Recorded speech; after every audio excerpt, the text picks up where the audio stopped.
ഒരു ദിവസം എത്ര സമയം നമ്മൾ വെറുതെ ഫ്രീ ആയിട്ട് മൊബൈലിൽ കളിച്ച് കളയുന്നുണ്ടല്ലേ. ആ സമയത്ത് നമ്മൾ ഇതിൽ ജോയിൻ ചെയ്ത് ക്യാപ്ച ടൈപ്പ് ചെയ്ത് ഏൺ ചെയ്യുന്നത് എങ്ങനെയാണെന്നാണ് ഞാനിവിടെ കാണിക്കുന്നത്. നമ്മൾ കമ്പനിയുടെ സൈറ്റിൽ കയറിയിട്ടോ അല്ലെങ്കിൽ മൊബൈലിലാണെങ്കിൽ ആപ്ലിക്കേഷൻ ഡൗൺലോഡ് ചെയ്തിട്ടോ ആണ് കമ്പനിയുടെ ലോഗിൻ ക്രെഡൻഷ്യൽ വെച്ചിട്ട് ലോഗിൻ ചെയ്യുന്നത്. ശേഷം നമുക്കിവിടെ സിമ്പിളായിട്ടുള്ള വേർഡ്സ് 1000 വേർഡ്സ് ആണ് തന്നിട്ടുണ്ടാവുക.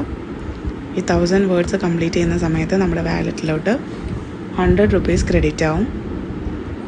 ഇതിൽ നമ്മൾ തെറ്റിയിട്ട് ടൈപ്പ് ചെയ്ത് കൊടുത്താലും പ്രശ്നമൊന്നുമില്ല. എപ്പോഴാണോ നമ്മൾ 1000 ക്യാപ്ചാസ് കറക്റ്റായിട്ട് ടൈപ്പ് ചെയ്യുന്നത് ആ ഒരു സമയത്ത് നമുക്ക് വാലറ്റിൽ പൈസ കയറും. തെറ്റുന്നത് കൗണ്ട് ചെയ്യുന്നില്ല കേട്ടോ.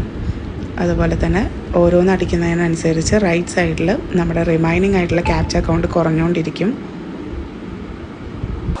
സിമ്പിൾ വേർഡ്സ് ആയിരിക്കും തരുന്നത്. അതുപോലെ നമ്മൾ ഇറങ്ങുന്ന സമയത്ത് ലോഗ് ഔട്ട് ചെയ്തിട്ട് വേണം ഇറങ്ങാൻ. എല്ലാ ഇൻസ്ട്രക്ഷൻസും വർക്കിൻ്റെ എല്ലാ നിങ്ങളുടെ ഡൗട്ട്സും കാര്യങ്ങളൊക്കെ എനിക്ക് ഈ നമ്പറിൽ മെസ്സേജ് ചെയ്താൽ അറിയാൻ പറ്റും.